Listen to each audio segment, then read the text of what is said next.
Hi friends, welcome to friendly cooking. இன்னைக்கு ஒரு சூப்பரான குடல் கிரேவி எப்படி பண்ணுறதுன்னு பார்க்கலாம்.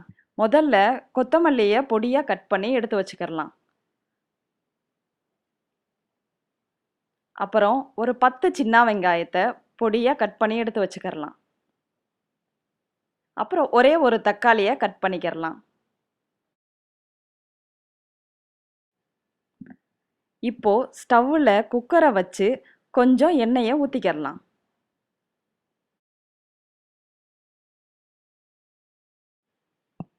எண்ணெய் நல்லா சூடானதுக்கப்புறம் கொஞ்சமாக பிரியாணி இலை, பட்டை,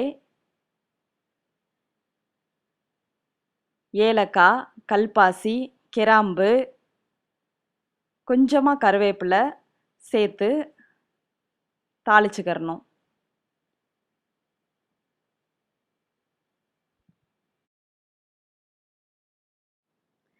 இது எல்லாம் பொரிஞ்சதுக்கப்புறம் பொடியாக நறுக்கி வச்சிருக்கிற சின்ன வெங்காயத்தை சேர்த்து நல்லா நம்ம இப்போ வதக்கிக்கிறோம்.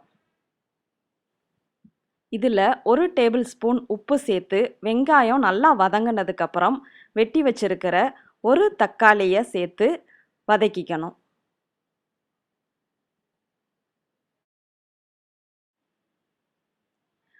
இதில் இஞ்சி பூண்டு விழுது 2 டேபிள் ஸ்பூன் சேர்த்து பச்சை வாசனை போகிற வரைக்கும் இந்த மாதிரி நம்ம நல்லா வதக்கிக்கணும்.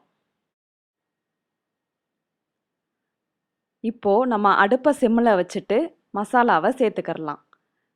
மிளகாய்த்தூள் 2 டேபிள் ஸ்பூன், மல்லித்தூள் 1 டேபிள் ஸ்பூன், சீரகத்தூள் 1 டேபிள் ஸ்பூன், மஞ்சள் தூள் 1/2 table spoon, garam masala 1 table spoon, மிளகுத்தூள் 1/2 டேபிள் ஸ்பூன் சேர்த்து நல்லா வதக்கிக்கிறணும். இப்போது கொஞ்சமாக தண்ணி சேர்த்து பச்சை வாசனை போகிற வரைக்கும் நம்ம வதக்கிக்கிறலாம்.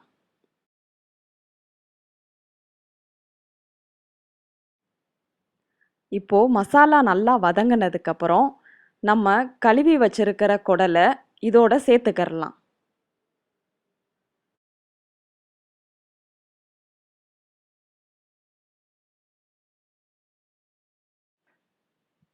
இப்போது குடலில் நல்லா மசாலா சேர்ற வரைக்கும் ஒரு 5 நிமிஷமாவது நம்ம மிக்ஸ் பண்ணணும். அப்போனா தான் பச்சை வாடை போகும்.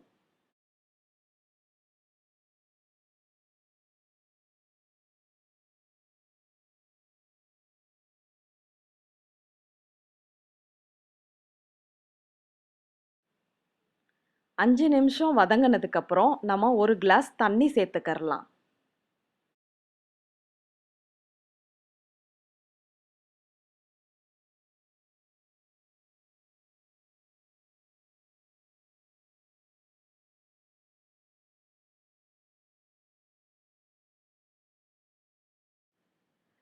இப்போ நம்ம வாசனைக்காக கொஞ்சமாக கொத்தமல்லியை தூவி குக்கரோட மூடி போட்டு ஒரு 5 விசில் வர வரைக்கும் குக் பண்ணணும்.